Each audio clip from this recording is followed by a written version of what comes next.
Imitateur, chanteur, présentateur, comédien, Pascal Brunet était un homme qui avait plusieurs atouts dans sa manche.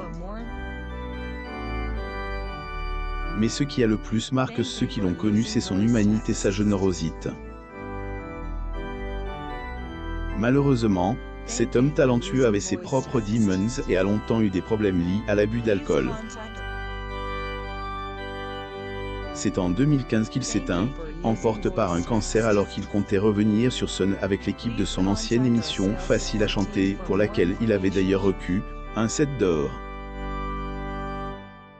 Lui qui avait commencé en tant que chanteur et imitateur dans les années 90 s'est rapidement fait une place à la télévision et bientôt, il se retrouve à la tête de sa propre émission de divertissement intitulée Yapaka. Pendant 2 ans, les téléspectateurs le retrouvent lui et d'autres personnalités afin d'observer leurs sketchs, les jeux musicaux auxquels ils participent ainsi que des chroniques. C'est cependant en 1994 qu'il devient véritablement incontournable à la tête de son émission Facile à chanter.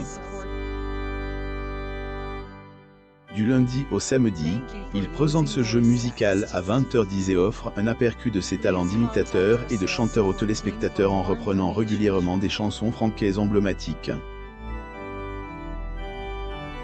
L'alcool et le cancer, c'est une véritable descente aux enfers que connaît cependant Pascal Brunet en 2010.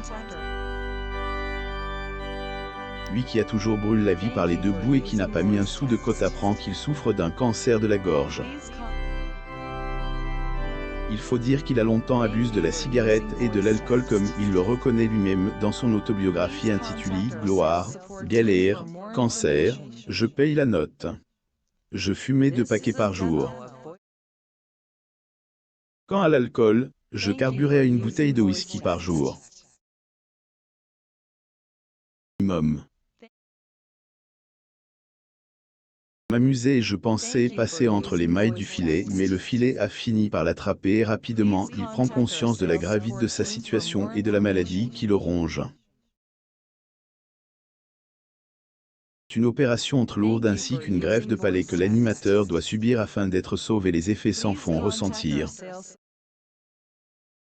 Il écrit ainsi. Je me suis réveillé avec une trachéotomie et sans pouvoir émettre un son, s'ensuit un combat acharné afin de remonter la pente, d'apprendre à parler à nouveau, de reprendre le contrôle de sa vie. Il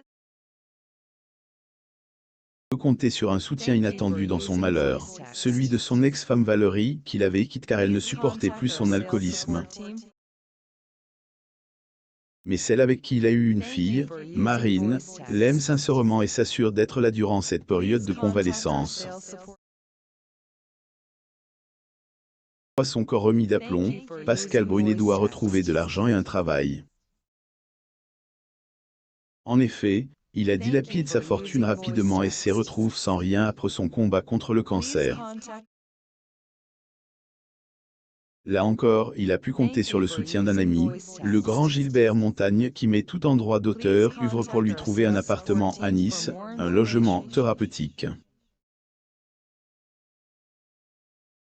L'animateur qui était considéré comme un adulte handicap et touchait d'ailleurs une allocation pour cela ne s'est pas laissé abattre après toutes ces difficultés et il a retrouvé son équipe de Facile à chanter en préparation d'une grande tournée dans l'Hexagone en 2015. Malheureusement, il s'est éteint le 26 février 2015 emporté par son cancer qu'il a combattu pendant de longues années.